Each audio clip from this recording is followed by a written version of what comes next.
When I was in class 7, we had this eclectic mix of an anthology of poem called The Flights of Fantasy. It was there that I first came across Rudyard Kipling's legendary poem, If. If you can make one heap of all your winnings and risk it on one turn of pitch and toss, and lose and start again at your beginnings, and never breathe a word about your loss. It thrilled all of us. We were a class of 42 boys and 8 girls, all of 12 years of age, at the cusp of adolescence and trying to make sense of the world and the universe and the rules of the game. This poem, it kept us on the edge, the teacher's trebling voice, and at least until we reached the last paragraph. If you can fill the unforgiving moment with 60 seconds worth of distance run, yours is the earth and everything that's in it. And what is more, you will be a man, my son.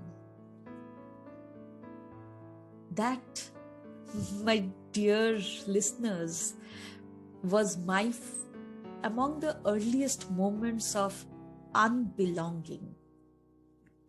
That was almost like a heartbreak. It felt personal. It felt humiliating. It felt like a letdown. Why did it have to be a man? Why did it have to be a boy? Of course, Rudyard Kipling would have written it for his son. That's fine. But why is literature so full of gendered politics?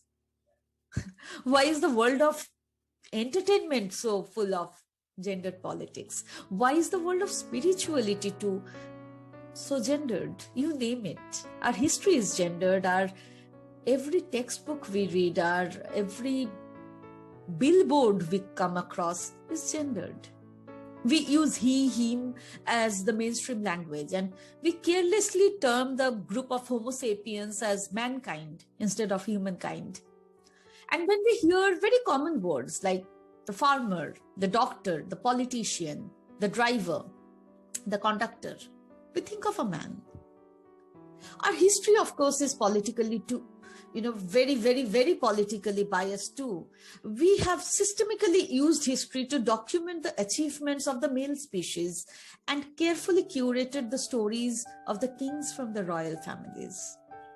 Of course, inheritance, ownership, anything to do with economics has also been gender-wise politicized and dominated.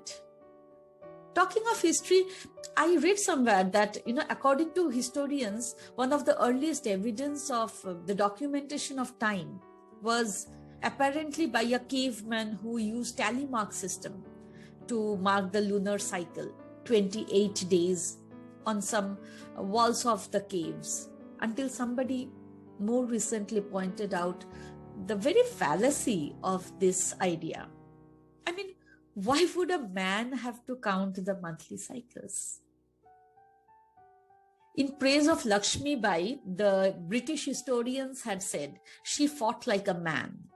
Subhadra Kumari Chauhan had written that memorable, emotionally charged song in favor and in praise of her Mardani.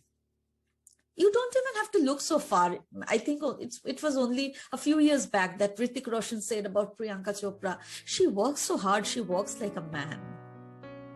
We carry this gender perspective as we grow, as we move, as we navigate life. We pass on this gendered reality to our next generation. With every breath, with every conscious or unconscious act, there is a gendered politics that plays on in our lives. If we get conscious about it, if we get aware of it, I think that would in itself be a boon and a blessing in our lives. Just to be conscious, just to be knowledgeable, just to be aware of what we do when we do it, I think is half the problem and half the solution. The chair that I'm sitting right now in, somebody the other day, on a Zoom call told me, wow, Shinjini, your chair looks so comfortable. And I was reading Invisible Woman around that time, and I felt, offended. I said that, you know what, this chair, the waist curve of the chair comes up to my shoulder. I mean, this is a computer chair and by default measurement of a man's body.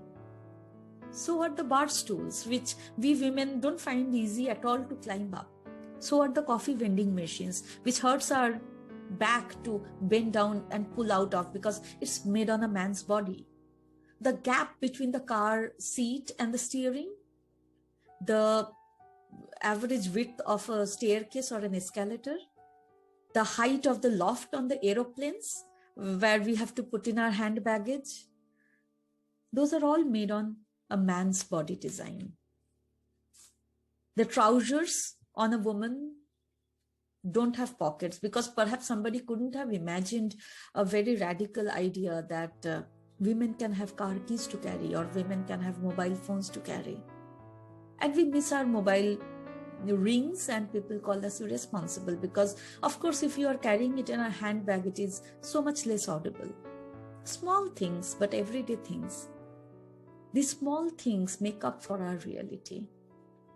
Let's not fool ourselves. We live in a man's world and it crushes our ego to think and to realize that we live as second citizens in our own planet. We are not a minority, but we are talked about as a community, as a minority. And we don't even have anything to say and we don't even know where to begin. What does it do to us? What is the loss? Well, of course, we deserve our fair share of this world, this planet, and that itself is a very good reason to start thinking about it, to start talking about it, to start making amends to it. But I would, argue that it is more than that. It costs us our authenticity. It costs us our sense of belonging. Because in order to make sure we get those numbers, we get that seat on the table, we get that entry through the door, we get that foot in that room, we have to play the game based on certain rules that don't suit our original swadharma, true nature. It is not so much about man and woman as much as it is about our natural inclinations, tendencies. It pushes us into a cycle of capitalist ideology, which makes us want to measure and count what we have achieved. And while that count is important, it is also important that at the end of the day, we are not pretending. We are not playing the game by somebody else's rule. We get to expand the pie. We get to bake our own pie. The world isn't a zero-sum game. It leads to a culture of suppression, which is far removed from a sense of authentic expression, from a sense of freedom that should be our birthright. We do not value the holistic growth. We do not seek knowledge as much as we invest in our education with a sense of return on investment. The next step on the ladder, the next admission, the next job, the next car. Recently, many of you might have come across it. 2019, June, there was a study published by Harvard Business Review which said that it studied a large number of thousands of men and women on 19 leadership parameters based on 360-degree reviews. And women outsmarted men in 17 out of 19 leadership parameters. And yet, at that point, the reality was that women formed just 4.9% of the Fortune 500 CEOs. We need to try to make amends to the policies. We need to fight for the numbers, the seat at the table. But this Women's Day, let us also start to talk about belonging. Let us start to talk about our true nature. Let us start to talk about the realities, the everyday realities, the everyday biases, the everyday unconscious acts that we all perform, that we are all part of. It is not a victim game. It is not a perpetration. It is we are the self and the society at the same time. We are the system as much as we are a sufferer. Let us try to navigate how we can belong more, how we can empathize more, how we can hold space for each other more.